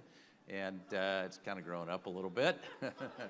But they said, give it a shot. So I remember calling the CEO, Win Wallen, back and saying, that job's still open. I turned down 4 months ago. He said, well, we're about ready to fill it. You can get in line if you want. And I remember walking into the company. I had all my interviews outside the company. Walking into the company and had this odd feeling. I was coming home, as John Denver says, coming home to a place I'd never been before. This is where I should be. Because as Becky said, it was all about the mission of restoring people to full life and health. It was not about us. It was about restoring other people to full life and health. And that was something I became very passionate about, along with the values of Medtronic. So again, I could see I was in the wrong place, and I had to make that change to get to the right place, for me at least. Well, my father used to call that fertile soil, that you can do things in fertile soil, plant different seeds than in not. And so obviously that created the authenticity moment for you that you later coined True North. And as a person who's done leadership work for 27 years, we've been using the word True North, your word, as a way to bring that out in people. So you wrote about that concept a long time ago, and so you must have seen it evolve a little bit. So how has that authenticity message around True North evolved for you? Well, let me say, first of all, congratulations to you on focusing on good leadership, something I believe very passionately in. And look at this, amazing, 400 people here, believers in good leadership. But let's be honest, the media focused on a lot of bad leadership, okay? A week ago on Friday, I got a request to be on CNBC about a guy named Sam Bankman-Fried. I never even heard of this guy, and so I had to look him up. But if you wanted an epitome of a bad leader, there's one. I don't even consider he was a leader. But, but in the 90s, I felt like leadership was going the wrong way. It was all about how much money I could make, maximizing short-term shareholder value. To heck with happened to the company after I left. In fact, if it went downhill, that probably showed I was the only one that could run it. And that's the way a lot of leaders thought, and they got tremendous media attention. They force-ranked them by who were the best paid, and they supposedly were the star leaders, and all this nonsense. And I felt something was fundamentally wrong, so I wrote this first book called Authentic Leadership. And people said, what's it mean to be authentic? I said, gee, that seems pretty obvious. You go to the dictionary, it says, you're genuine, you're real. That's not hard, but it's hard for a lot of people. And I think a lot of people were fearful. We just had a colleague come up here and say, I took the mask off. Well, a lot of us come to work with the mask on. I actually put the armor on sometime at Honeywell because I had a boss I had a wonderful boss who retired, but another boss who would beat up on me every day. And that wasn't a lot of fun. Yeah, back to Tim Schmidt, bad boss, bad dad, Yeah, and so I just feel like we need a whole new generation of leaders now that can lead authentically and follow their true north, which is your beliefs and your values and your principles. And if you can do that, you'll come out pretty well, as my mother said. Well, obviously, the success at Medtronic had to do with people working together, that teams concept we talked about. Right. You introduced two of them here. I'm curious, you are at Harvard. You've seen 20-some years of leaders in that role. So what are you seeing in terms of their orientation towards working together? Well, I think people realize today it's all about the team. And, you know, the other thing, too, is we have the privilege of dealing with a lot of high-level leaders. And it's also, you said team of teams, it's also being a leader of leaders. Yeah. And I think leadership has really changed in how we develop leaders. Interestingly enough, I feel like academia is way behind the corporate world. I think the corporations today are leading now in the kind of leaders they want to develop, because they realize that it's not about the CEO or the executive committee or the C-suite. It's really about having literally dozens or hundreds of leaders in your organization at all levels who will step up and lead on behalf of be aligned around a purpose and a mission and a set of values. And that's what brings the team together. See, we don't align, Paul, around making $2.56 a share. Trust me, when you go talk to the people on the production line about Medtronic, say, how are we going to make our numbers this quarter? They give you kind of a blank stare. That's your job. Yeah. My job is to produce a product that's perfect every time, because there's a human life at the end of that. And if the product fails, the person may die. You wrote this book, The True North Emerging Leader Edition. Why did you write that? Because I think it's time. We're going through a massive change in leadership. It is a generational change from 30 years of the baby boomers leading to Gen Xers, millennials, and Gen Z. But I think it's much more than that. It's a shift from the old command and control leadership, which I've been so much opposed to authentic leadership, to people who discover their true north and can be who they are and know how to lead teams of people and realize that success is all about the teams. In fact, I wrote an article for the Harvard Business Review a week ago. I think we ought to, seriously, everyone in this room, it's a leader of an organization, you ought to tip it upside down and put your frontline people on top. They're the ones in touch with your clients, your customers, the people you serve, and they're the servant leaders. And then all the rest of us come in that triangle, if you will, that we're there to support the people who are leading, are serving our customers and our clients. Our job is not to control them. We've had this idea, control systems, which has been very strong throughout the corporate world. I think we got it exactly upside down.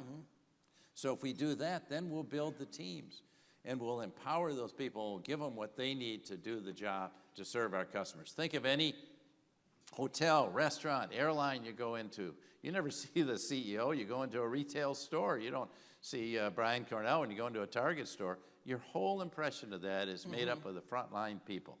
The people that represent your company, those frontline people that Jody Harpstead led at Medtronic that really cared about the doctors and their patients. That's what makes the difference. So I think we need to rethink this, you said that, Paul. because we've really been spending a lot of time talking about thrive together cultures, goodness cultures, where people thrive together and seek accountability. You're only going to do that if you feel engaged and happy.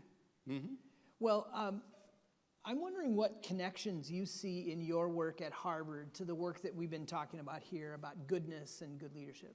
Oh, I think it's directly connected. Everything I do in leadership is trying to develop. Our mission at Harvard Business School is to educate leaders and make a difference in the world. Unfortunately, a lot of our courses are about management, control systems, process controls, budgets, finances. Look, that's all important stuff. But that's not really what matters. What we need to do, we've got 1 million managers out there, or millions of managers. We don't have nearly enough real leaders. And you find in a crisis, Paul, like we had in COVID, or the multiple intersecting crises we're having now, that the real leaders emerge. When there's a fire, you see who goes to the fire and who runs away from it. And the ones that run to it are the ones you really want to look to as your leaders. So forget about the titles. A lot of people, I bet you saw step up in COVID, were really the frontline people that were on the job, saving people's lives, providing their food or their health or whatever they needed to do. And so I think this relates directly, because we need everyone to think about goodness and being a good leader and doesn't that make you feel good when you do the right thing? Making $2.51 a share does not make you feel good. What makes you feel good is, did you help someone today? If you were a checkout person at the Kroger store, okay? And I've got a friend named Howard that works at Lund's. You know, Howard is now in his late 50s. He's never gone beyond being a bagger, to tell you the truth. Wonderful human being. He makes me feel so good when I'm there, just by the way he reaches out and touches me. You know, those are the people that we really, I think we need to empower and inspire and reward. We're not rewarding them nearly enough, from school teachers to frontline people, nurses, you name it, anyone on the front line. Yeah, that's exactly right.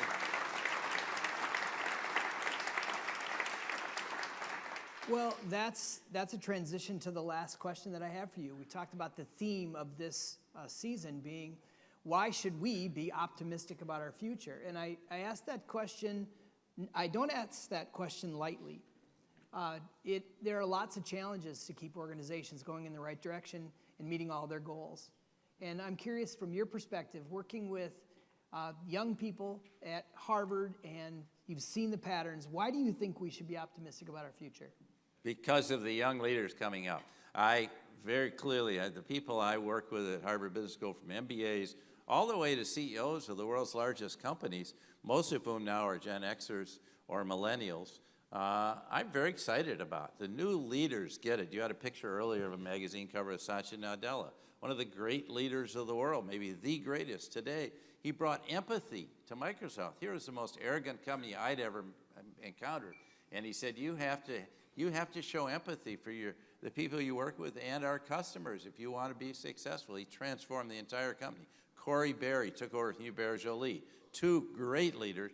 Corey's running Best Buy right now, and she hit COVID, and she did it with great compassion for her people, her customers, but she kept the business going and totally transformed the business model. We see leaders like that. I could name dozens of other leaders, but really, I'm very optimistic about the new generation of leaders. Now, I didn't mention Gen Z. I do include them. I think Gen Z, I did talk to some Gen Zers. I think they're trying to figure out who they are. So, and I think we need to help mentor and coach them. We can help people go from being on the wrong track to being on the right track. And I think all of our jobs, and those of you, I figure, you know, the ages from 60 to 90, as my colleague at Harvard, John Cotter, told me, Bill, that's the period of generativity, giving back. So it's not like there's no role for us when we hit 60. When I left Medtronic, I had no idea what I was going to do. Yeah, we can spread ourselves out. We can help other people. We can mentor and help develop young people coming along. And these are the leaders of the future. And if they practice good leadership, like you're talking about, and express goodness in their work every day, this world will be a better place for everyone. Isn't that what we all want? Absolutely spectacular. Thank you. You so Thank you. much. Thank Absolutely. you. Well, now we're on to our favorite part of this whole thing. We got the bucket of goodwill, and we've got some exciting things to talk about. So we're welcoming now Amanda Brinkman and Mark Bergman again to talk us through this. So Amanda, I'll hand that to you. Amanda, CEO of Sunshine Studios and keynote speaker. Amanda, first of all, since Mark's already been up on stage, we already know Mark. You were very funny. And Mark's very funny. So Amanda, tell us about your experience at the Good Leadership Breakfast when you spoke and its impact. Okay. You can hang out here because we're going to have you Oh, you draw. want me to stay here? Yeah, we're going to have you Okay. draw I the wasn't winner sure. in a little bit. I didn't want to overstay my welcome. No. Never. Well, I would say my experience of speaking at the Good Leadership Breakfast truly changed my life. Wow. And I'm not being dramatic. I'm being a little dramatic. It's kind of par for the course. Adrian knows. But for me, for my entire career, I have been trying to prove that companies truly can do well by doing good. And that's, of course, how Paul and I came to know each other, because of the goodness pays magnet that is the orbit that surrounds you. And at the time that I spoke, I was the chief brand officer at a company called Deluxe. And Paul asked me to come and share the case study of the work that we were doing there. It was called the Small Business Revolution. And it was truly a demonstration, a tangible successful example of what it looks like when a company puts its money where its mouth is and truly does something that is both good for the company and serves its customers beyond just selling them things, but truly changes their lives. And it was on that stage that it occurred to me. So it always occurred to me to try and lead with goodness from my position as a leader at a company and through the work. But it had not occurred to me the power of evangelizing for that from the stage.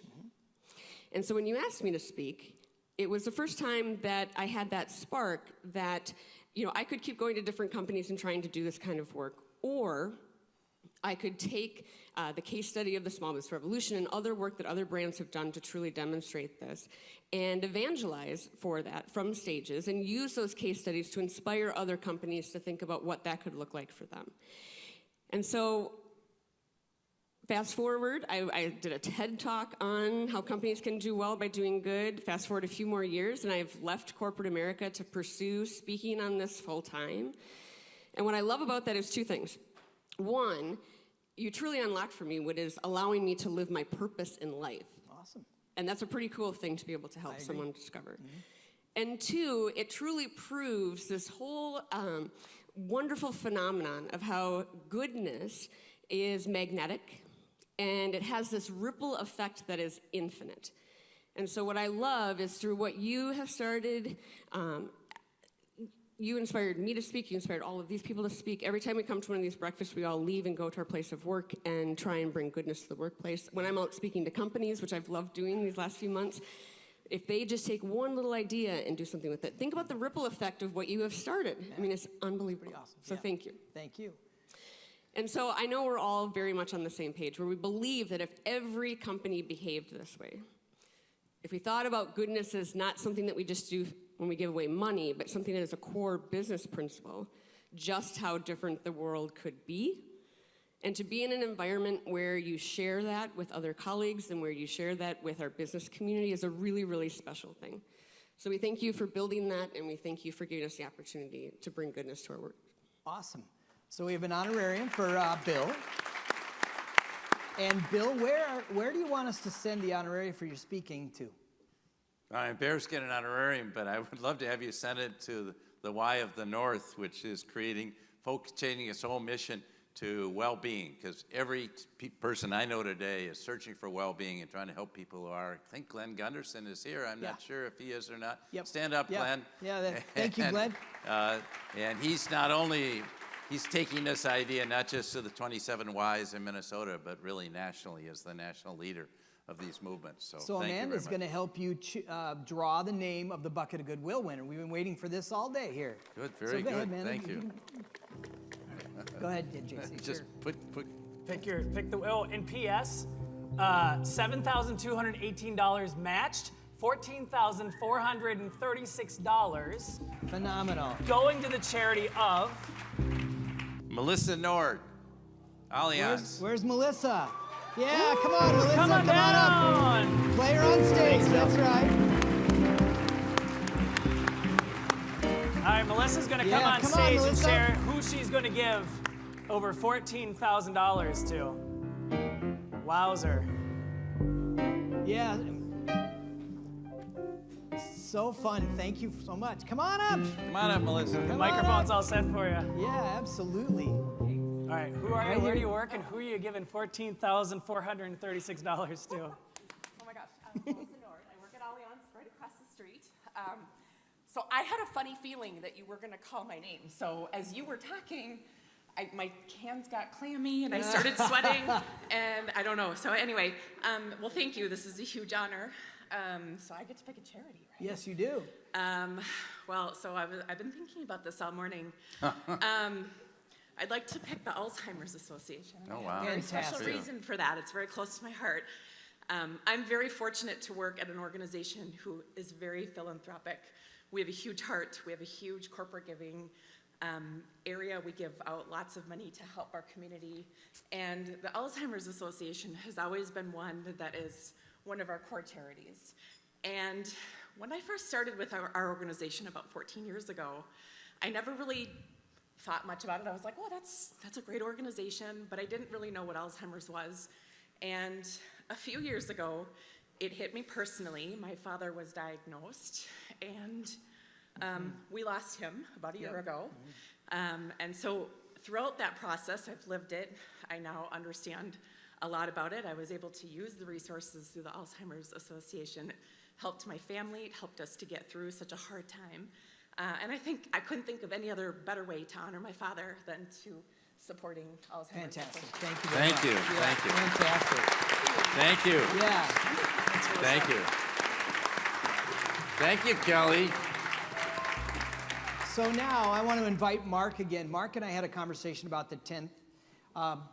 Hey, before I leave, can I just say, I want to thank you for make it possible for everyone to get my book. Not because it's my book, but because I really think there's a lot of ideas in helping you become better leaders. If you've already had it or read it, please give it to a young leader coming up, because I think we want to encourage more people to really develop themselves as leaders. And thank you for so what you're much. doing. Absolutely. Thank you. Yeah. So I mentioned that the speakers were invited to contribute to a one-time speaker fund.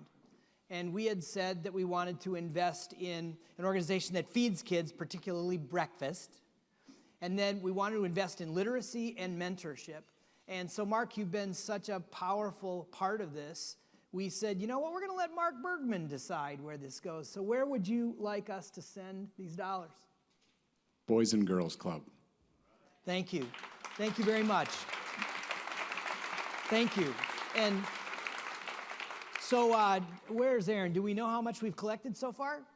Well, before we even did the morning solicitation, we were up to $5,600.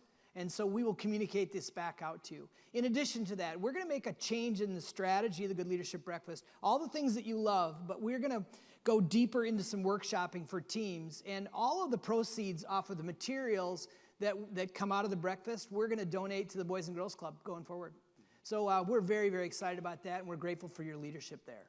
Yeah, let's give it up for Mark Bergman one more time. Yeah. Good. Thanks. I'll take your mic. So here are two really good friends, Jen Meister and Paul Hillen. And Jen, you've got something really fun to share with us. I do. Do you want to hear my story first? Yes, yes, okay, I do. Good. I know you're so excited about this poster I'm holding here, but so I spoke. I think it was the fall of 2016. There it is. So I work in healthcare. I worked in healthcare my entire career.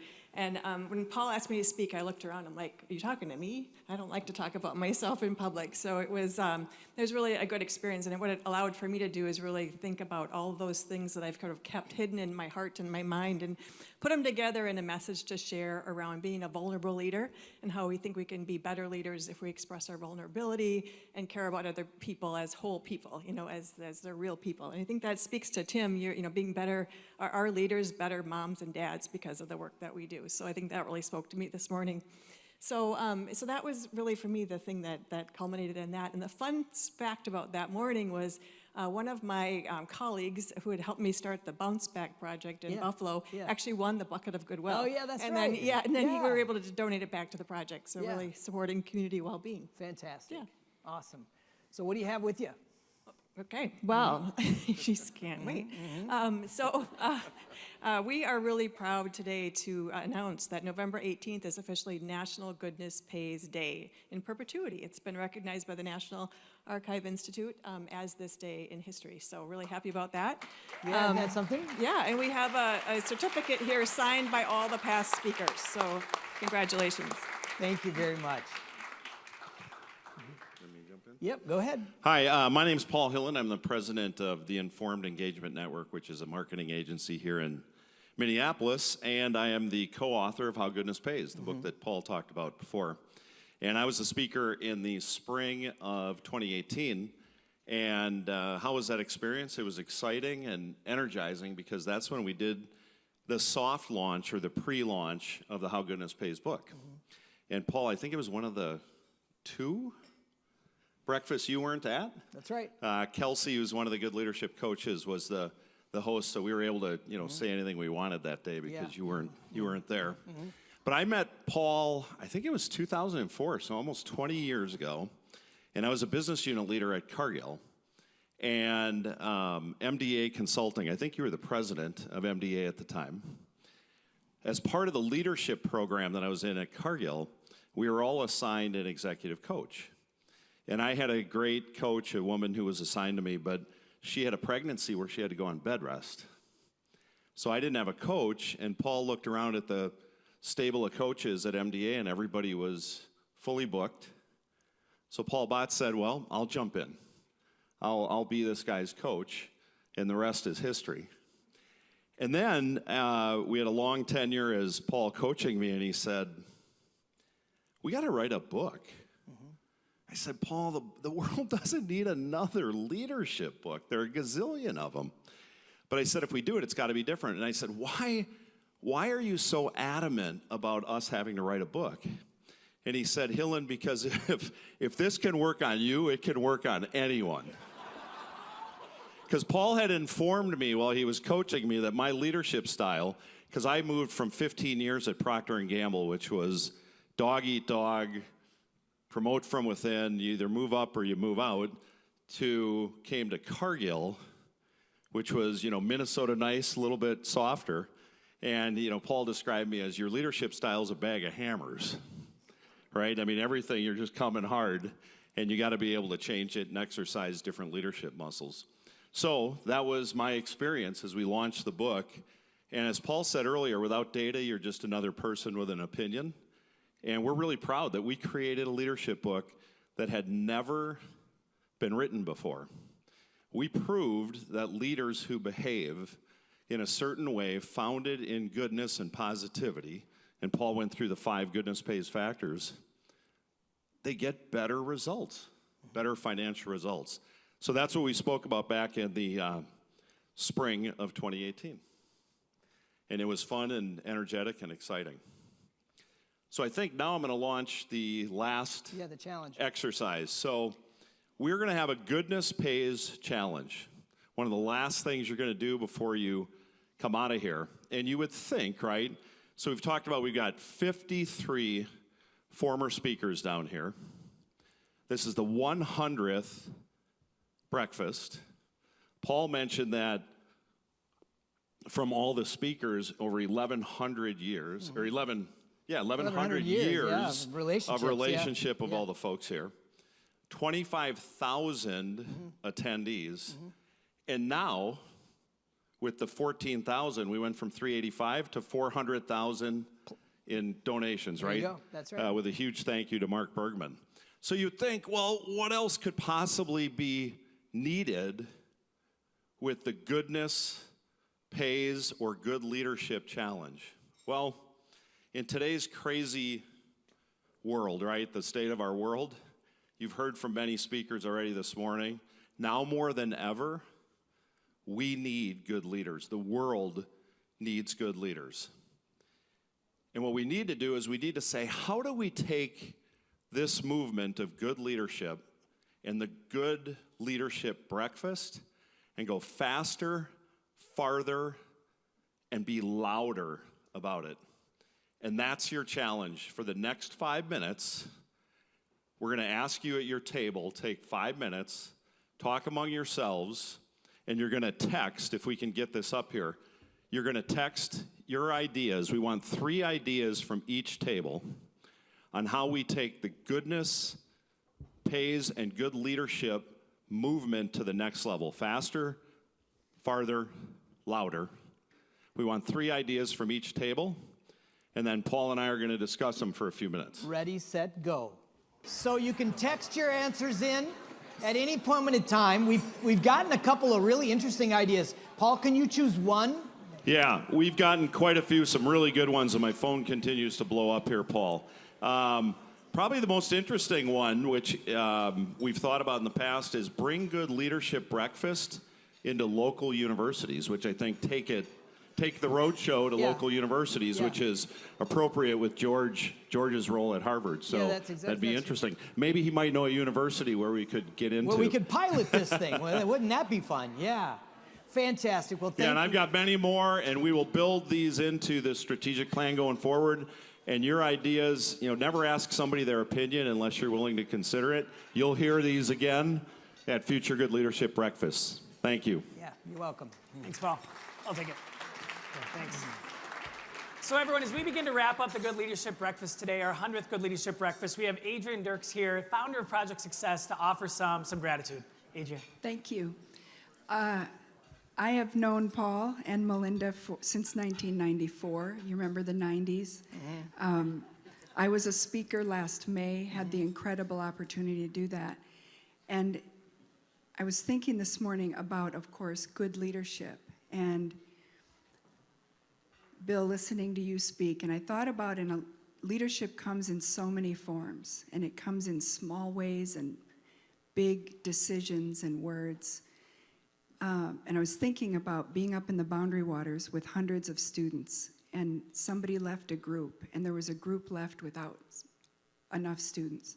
Someone had to fill that. And I'm looking around, we had to do it, and this 11-year-old girl, nobody wanted to be in that group. And you could see these kids, so nobody's gonna come in our group? And she got up, she said, I wanna be in their group. Leadership comes in so many forms. And one of the things I've thought about, Paul, with you, and of course, like many of us, you've helped me be a better leader, is leaders need love, and they need support, and they need connection. And we make mistakes, and we need tools. But we need connection and community, and you've done that with the Good Leadership Breakfast, with your books. And so thank you for that. And I'm just here to say thank you to everyone in this room. I grew up going to the theater. My mom's an actor, and she used to say, the actors on the stage and the people in the audience, there'll never be an evening, a moment just like this, because we're all in this room. And that was today. We shared this. So thank you all for being here. Thank the sponsors. Thank everyone, all of the leaders and the speakers, and most of all, thank you, Paul. And thank you, Melinda, for all you've done. You'll never know your impact. Thank you so much. Yeah, you're very welcome. Well, I'm going to ask Melinda to join me on stage. And this is where I tell you what's coming next. We're going to start back again in March. We have a theme, and it's winning with a goodness culture. We're going to go deep into some of the things we've written, some of the research, and we're going to do some table workshops you can literally take back to your organization. We're going to start with Michelle Havens, who's coming in from Los Angeles to speak to us. She's the CEO of Northern Trust. Christine Giesler, who's from the West Coast, a huge company called Reckitt. And then Glenn Gunderson, who was aforementioned here earlier, is going to be our speaker in May. It's now where Melinda and I say, thank you very much, and Bill is going to stay around. He'll sign your book for you if you want to. And I'm now going to introduce the person who's going to close the meeting. It's our really good friend, Kevin Warren. Kevin, I'm going to ask you to come on up here. Kevin and I have worked together for many years, and I want to tell you how I met Kevin Warren. When we were planning this breakfast in the early days, and I made a commitment to make sure we had people who are not white speak in October, which is Diversity and Inclusion Month, someone said to me, you have to call Kevin Warren. I said, can you introduce me? They said, no, I don't know him either. And so I said, okay, and I went back to the office, and I dialed in, and I talked to Mary at the switchboard at the Minnesota Vikings, and she said, oh, he's here, I'll patch you into him. And he picked up the phone. I told him in 90 seconds or less what we do. He said, yes, I'm totally willing to be there. And then that led to helping reorganize the Minnesota Vikings, building a stadium, hosting a Super Bowl. And Kevin, I just want to welcome you here. You're the only person I could think of to do the closing toast. And for everybody that had to leave early, I'm really sorry about how long this took, but we're so grateful that you're here to help us finish. Please join me in welcoming Kevin Warren.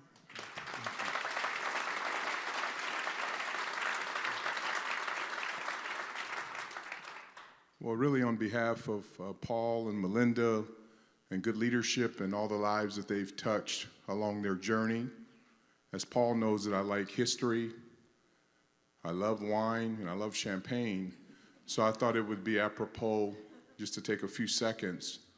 When people talk about a champagne toast, and when Paul asked me to do this, I chuckled and said, I wonder if he knows the history, but this goes back to the 6th century, where the champagne toast really began.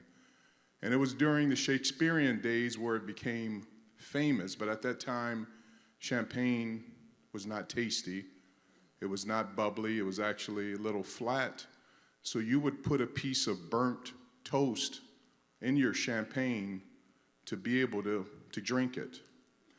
But there was a young man, a monk actually named Dom Perignon, who helped improve champagne, came up with a new fermentation process, actually created the idea of to use corks instead of wood.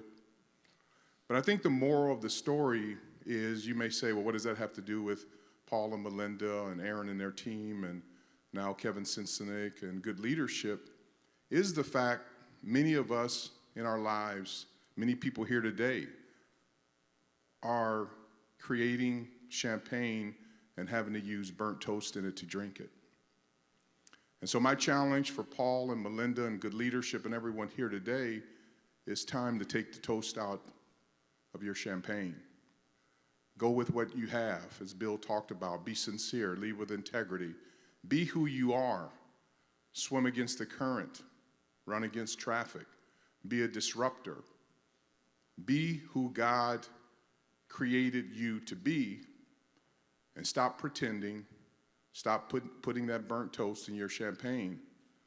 And it wasn't until that people started taking the burnt toast out of their champagne, people started embracing champagne and the acidity and the bubbly, and it grew, and now it's so famous.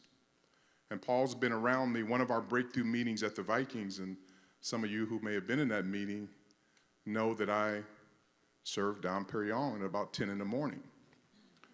A lot of people thought it was cool because it was champagne, but there was a message into that, is be great, be who you are, be creative. So although good leadership is done incredibly well after these 100 breakfasts, it still has a little burnt toast in their champagne. And I truly believe over these next 100 breakfasts, good leadership, Paul, Melinda, Kevin, everyone involved, Aaron, the entire team, all the coaches, are going to do things that they never thought that they could do. They thought they only could do with a little burnt toast. They're going to get rid of that burnt toast. And as I've told Paul yesterday, even from a biblical standpoint, which is where I get all my guidance from, before David killed Goliath, and if you can go to the book of Samuel and read about this, he was known as a shepherd boy who was a harpist. Shepherd boy who was a harpist. After he killed Goliath, he became King David. So we all have Goliaths in our life, and as we get a little bit more mature and more tough, we recognize that you should smile when a Goliath shows up in your life and not run. Because there's some Goliaths right now that I know many of us in this room are dealing with. Some of you are running away, and I'm just going to encourage you to go kill Goliath, because that's when you will evolve from a shepherd, girl or boy, and a harpist to a queen or a king. So with that, I wish Melinda, Paul, and good leadership Godspeed over these next 100 breakfasts. They're going to do things, as I said, they've never even thought about doing, and they're going to even change the world even more than what they've already done it. So with that, God bless you. Cheers. Thank you very much. We'll see you in March. Benny?